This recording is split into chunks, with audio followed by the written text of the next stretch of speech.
T10 ప్రేక్షకుల స్వాగతం. మనతో ప్రముఖ విశ్లేషకులు కేవీఎస్ రాజు గారు ఉన్నారు. నిన్న ఇక్కడ రాజస్థాన్ లో గాని లేదా దేశ వివిధ ప్రాంతాల్లో ఇక్కడ తెలంగాణలో కూడా కొన్ని ప్రాంతాల్లో బంగ్లాదేశ్ లో జరుగుతున్న పరిణామాలు హిందువులపై లేక మైనార్టీ మెయిన్ గా ఇక్కడ హిందువులపై జరుగుతున్న దాడుల పేరుతో బంధువులు పిలిపించారు. అసలు ఏంటి అసలు వాస్తవం ఏంటి పరిస్థితి? బంగ్లాదేశ్ లో విద్యార్థుల అసంతృప్తి కారణంగా వాళ్ళు చేసిన ఆందోళనల కారణంగా ప్రభుత్వం మీద ఆ దేశ ప్రధాని అత్యధిక కాలం ప్రధానిగా ఉన్నామె హసీనా దేశం వదిలి పారిపోయే పరిస్థితి ఏర్పడింది. దానికి కారణాలు వేరే ఉండొచ్చు, ఆ కారణాల్లోకి వెళ్ళొచ్చు. కానీ కీలకం బంగ్లాదేశ్ లో జరిగిన మైనారిటీలు మరియు హిందువులు కూడా బంగ్లాదేశ్ లో మైనారిటీలుగా ఉన్నారు. అది ఇప్పుడు 8% వరకు ఉన్నారని చెప్పిన 17 కోట్లు బంగ్లాదేశ్ జనాభా ఉంటే అందులో హిందువుల జనాభా కూడా తగ్గిందని పర్సంటేజ్ ఇప్పుడు 8% ఉందని చెప్పిన వాళ్ళ మీద దాడులు జరిగాయి అన్నది మన ప్రభుత్వం కూడా దాన్ని సీరియస్ గా ఖండించింది. నిన్న ఎర్రకోట నుంచి మన ప్రధానమంత్రి గారు మాట్లాడినప్పుడు కూడా బంగ్లాదేశ్ లో మైనారిటీల మీద హిందువుల మీద జరిగిన దాడుల మీద 140 కోట్ల ప్రజలు ఆందోళనతో ఉన్నారు, అందువలన వాళ్ళకి రక్షణ కల్పించాలి అని కూడా ఎర్రకోట నుంచే ప్రభుత్వం అంటే బంగ్లాదేశ్ కి హసీనాకి ఇక్కడ షెల్టర్ ఇవ్వడానికి దాని మీద రివెంజ్ అక్కడ దాడులు జరుగుతాయి అంటారా? కాదు, కారణం అది కాదు. కానీ రీసెంట్ గానే షేక్ హసీనా గారు చాలా పెద్ద మెజారిటీతో ప్రభుత్వాన్ని నిలబెట్టుకొని అధికారంలోకి మళ్ళీ వచ్చారు. నెక్స్ట్ ఆమె పార్టీ అవామీ లీగ్, ఆ అవామీ లీగ్ కి హిందువులు అనుకూలంగా ఉన్నారు, హిందువులు లేదు మైనారిటీలు ఓట్లు వేశారు అని చెప్పిన అన్నది ఉంది. ఎందుకు అని అంటే అందరి రక్షణ కోసం అవామీ లీగ్ పనిచేస్తుంది అన్నది వాళ్ళ అభిప్రాయం. అందువలన వాళ్ళు వేశారు. ఓటు ఎవరికి వేయాలి అన్నది అది ప్రజాస్వామ్యంలో వాళ్ళ హక్కు. అది బంగ్లాదేశ్లో కూడా అది జరిగింది. అందువల్ల అనేసినని అంటున్నారు అది కారణం అని చెప్పినాను. అది కారణం కాదు. కానీ మనం గమనించవలసింది ఏంటనంటే బంగ్లాదేశ్ అయినా భారతదేశం అయినా లేదు ప్రపంచంలో ఏ దేశం అయినా మైనారిటీలకి రక్షణ కల్పించే బాధ్యత, మైనారిటీలకి ఎటువంటి మీద దాడులు జరగకుండా చూసే బాధ్యత ఆయా దేశాల్లో ఉన్న ప్రభుత్వాలు ఖచ్చితంగా తీసుకోవాలి. ఎందుకనంటే ఒక దేశంలో ఉన్న మెజారిటీ జనాభా ఇంకో దేశంలో మైనారిటీ అవ్వచ్చు.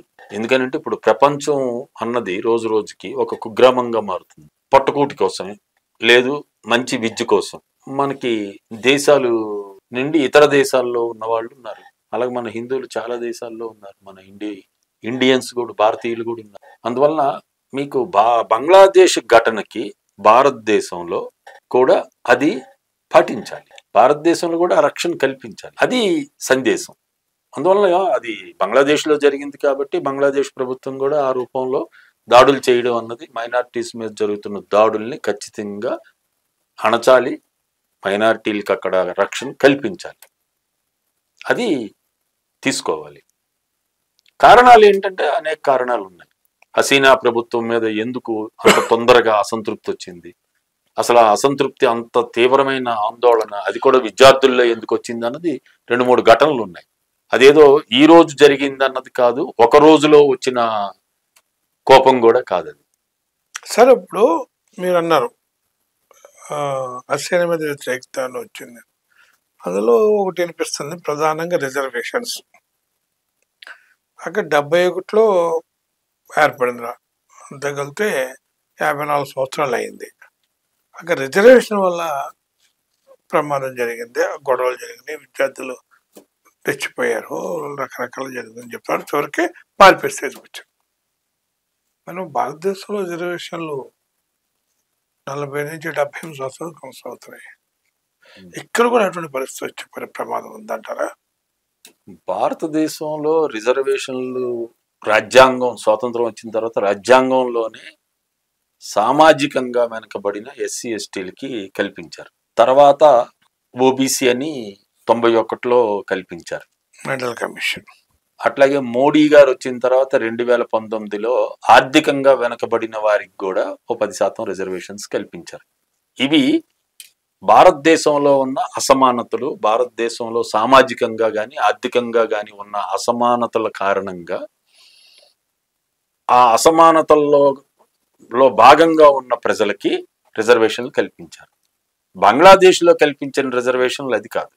1971లో వాళ్ళు విముక్తి పోరాటం చేస్తున్నప్పుడు భారతదేశం కూడా బంగ్లాదేశ్కి సైనిక మద్దతు కూడా తెలియజేసింది. అన్ని రకాలుగా భారతదేశం బంగ్లాదేశ్ ఆర్థికంగా బలపడాలి, అభివృద్ధి చెందాలి అన్నది కోరుకుంటున్న భారతదేశం. ఎందుకంటే వ్యాపార లావాదేవీల్లో కూడా భారతదేశానికి బంగ్లాదేశ్కి వ్యాపార లావాదేవీలు కూడా బాగానే జరుగుతున్నాయి. కానీ బంగ్లాదేశ్లో హసీనా ప్రభుత్వం మీద రావడానికి కారణం 1971లో బంగ్లాదేశ్ ఏర్పడిన తర్వాత ఆ విముక్తి పోరాటంలో పాల్గొన్న వాళ్ళ మనవలకి రిజర్వేషన్ కల్పిస్తూ చట్టం తీసుకొచ్చారు.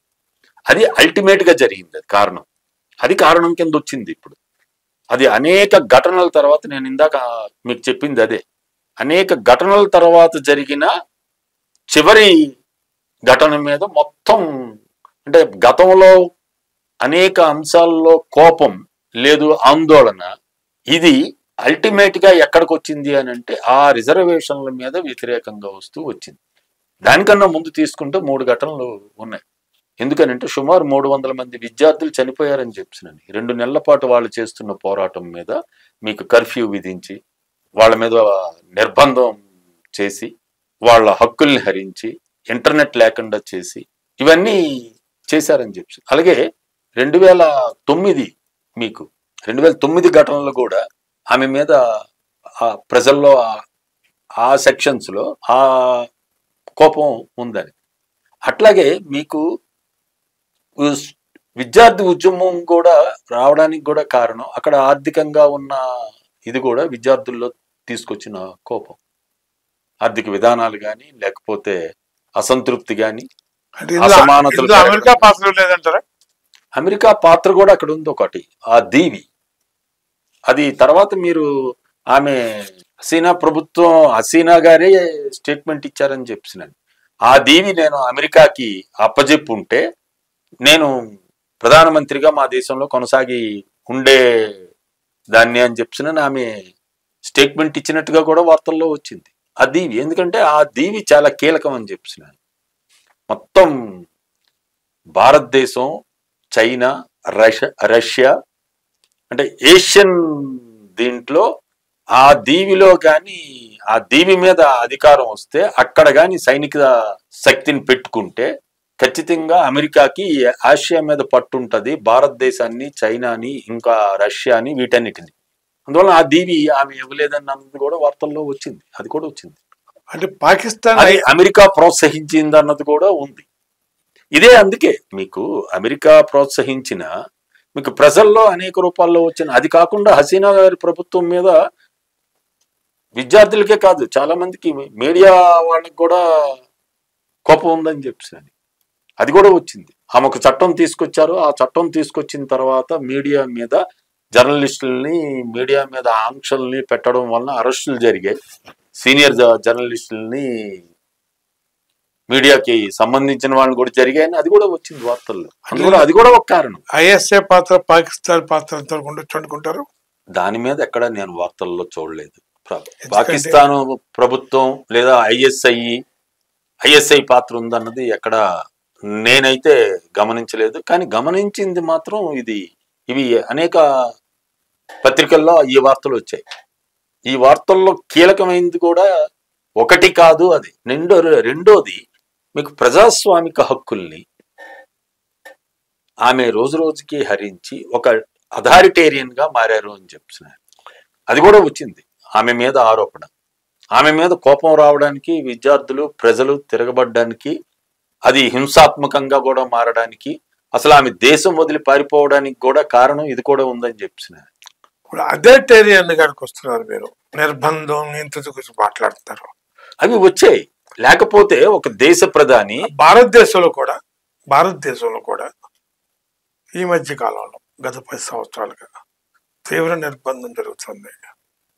ఉపా చట్టాలు, ఈడీ, సిబిఐ, ఐటీ విస్తృతులు వాడుకుంటున్నారు. మనం చూస్తున్న సంవత్సరాల తరబడి విచారణ లేకుండా, బెయిల్ ఇవ్వకుండా జైలు మగ్గుతారు. కనీసం ముఖ్యమంత్రి కూడా దిక్కులేని పరిస్థితి వచ్చింది. కాబట్టి బంగ్లాదేశ్ పరిస్థితి ఇక్కడ ఏమన్నా అది అంతగా వచ్చే పరిస్థితి లేదు. ఒకటి. రెండోది, ఉపా చట్టం మీద ఇప్పటికే దేశవ్యాప్తంగా ఆందోళనలు జరుగుతున్నాయి. ఉపా చట్టాన్ని రద్దు చేయమని చెప్పి కూడా ఆందోళనలు జరుగుతున్నాయి. కానీ హింసాత్మక ఘటనలు జరగాలన్నది మనం కోరుకోకూడదు. ఆందోళనలు చేయొచ్చు. కోరుకుంటే జరుగుతాయా లేదా కోరుకోకపోతే ఆగిపోతాయా అనే సమస్య కాదు అక్కడ. అటువంటి కండిషన్స్ ఏమైనా భారతదేశంలో భవిష్యత్తులో వచ్చే అవకాశం. ఇప్పుడు మొన్న పార్లమెంట్ ఎన్నికల్లో అడ్డుకట్టపడింది. అటువంటి ధోరణులు వచ్చాయి. మోడీ గారు అథారిటేరియన్ గా మారేవారు. ఇప్పుడు 370 సీట్లు వస్తాయి. ఆల్రెడీ అవి కనిపించాయి మోడీ ప్రభుత్వంలో. ఇప్పుడు ప్రజలు అడ్డుకట్ట వేశారు. వేసినా కానీ మోడీ తన విధానాలను గతంగా మోడీ 1.0 కానీ మోడీ 1 కానీ 2.0 కానీ 3.0 వచ్చేటికి ఆ 2.0 నుంచి ఏమైనా మార్పు కనపడుతుందా మీకు ఏమన్నా? ఖచ్చితంగా కనపడుతుంది.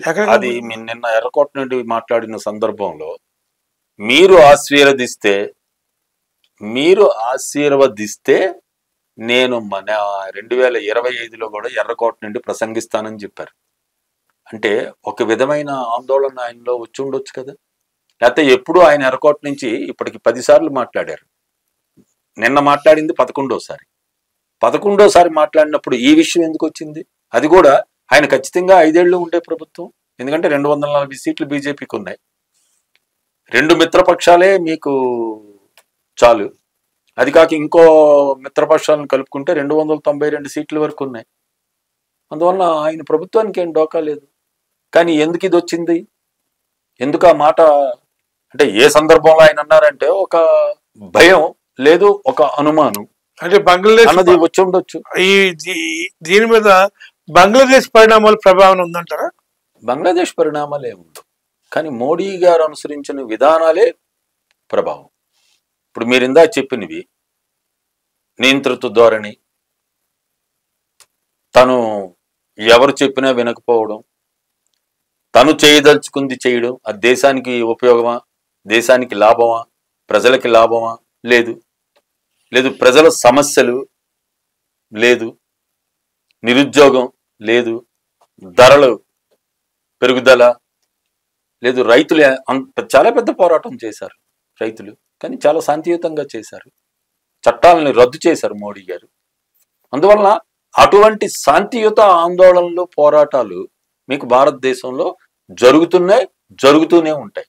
లేబర్ కోడ్స్ మీద కూడా 10 కేంద్ర కార్మిక సంఘాలు ఆందోళనలు చేస్తున్నాయి.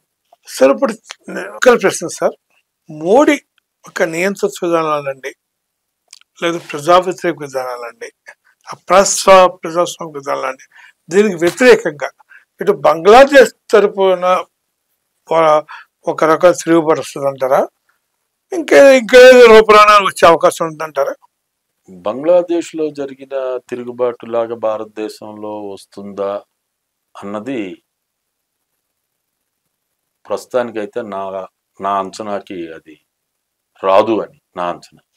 ఎటువంటి పోరాటం, ఎటువంటిది రావచ్చు? ఇప్పుడు రైతుల్లో వచ్చిన పోరాటమే మీకు ఇతర సెక్షన్స్ లో విద్యార్థుల్లో రావచ్చు, యువజనుల్లో రావచ్చు. దానికి మీరు అగ్నిపత్ పథకం తీసుకొచ్చినప్పుడు చాలా తీవ్రమైన ఆందోళన యువజనుల్లో వచ్చింది. అగ్నిపత్ 4 ఏళ్లకే డిఫెన్స్ లో ఉద్యోగాలు అని అంటే వచ్చింది. అలాగే మీకు ధరల మీద దేశవ్యాప్తంగా ఆందోళనలు జరుగుతున్నాయి. ఇప్పుడు మీకు నిర్భయ దాని మీద ఇప్పుడు దేశవ్యాప్తంగా మెడికల్ అసోసియేషన్ వాళ్ళు దేశవ్యాప్తంగా ఇచ్చారు. ఎందుకంటే మహిళల మీద జరుగుతున్న దాడులు లేదు, ఇతరత్ర ఆర్థిక అంశాల మీద కూడా ఇప్పుడు ప్రైవేటీకరణ వ్యతిరేకంగా మీకు చేస్తుంది. ఇప్పుడు విశాఖ స్టీల్ ప్లాంట్ ఉంది, లేకపోతే సింగరేణి గనులు ఇక్కడ ప్రైవేట్ వారికి ఇవ్వడం కానీ ఇవన్నిటి మీద.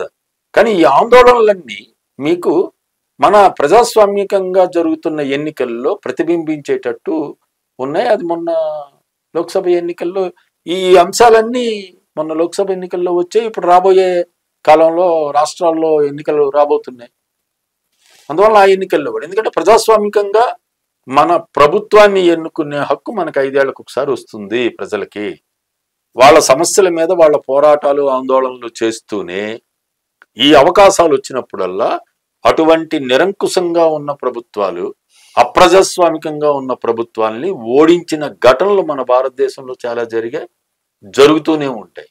దానికి లేటెస్ట్ ఉదాహరణే మొన్న జరిగిన లోక్సభ ఎన్నికలు. వాళ్ళు చేసిన ప్రచారానికి మాకు ఎట్టి పరిస్థితుల్లోనూ 400 మా కూటమికి తగ్గవు, మా ఎన్డీఏ కూటమికి వస్తాయని చెప్పారు. 292 అయ్యాయి. అది కూడా కొత్త మిత్రులు రావబట్టి, అటు తెలుగుదేశం కానీ అటు జేడీయూ కానీ. లేకపోతే అసలు 292 కూడా వచ్చేది కాదు. ఇంకో అంశం కూడా ఇక్కడ వచ్చింది, ఈవీఎంలని మేనేజ్ చేయడం వలన కూడా ఒక 100 సీట్లు అధికంగా వచ్చాయనేది ఇప్పుడు ఆ గొడవ నడుస్తుంది. అందువల్ల ఇవన్నీ నెక్స్ట్ మనకి ఇవన్నీ కారణాలు కనిపిస్తున్నాయి. కాబట్టి బంగ్లాదేశ్ లాంటి ఘటనలు భారతదేశంలో వస్తాయి అనేవి అయితే నా వరకు నేను అనుకోవటం లేదు. ఇంతవరకు విశ్లేషకులు కేఎస్ రాజు గారు భారతదేశంలో రైతు పోరాటాలు ఏ విధంగా అయితే జరిగి 3 వ్యవసాయ చట్టాలను రద్దు చేశారో అటువంటి ప్రజాస్వామిక పోరాటాలు వస్తాయని చెప్పి విశ్లేషించారు. బంగ్లాదేశ్ లాంటి హింసాత్మక ఘటనలు భారతదేశం చేయడానికి అవకాశం లేదు, ప్రజాస్వామిక పోరాటాల ద్వారానే భారతదేశంలో నియంత్రణకు వ్యతిరేకంగా కార్యక్రమాలు జరుగుతాయని చెప్పి విశ్లేషించారు. వారికి ఈ టీటీఎన్ తరపున కృతజ్ఞతలు.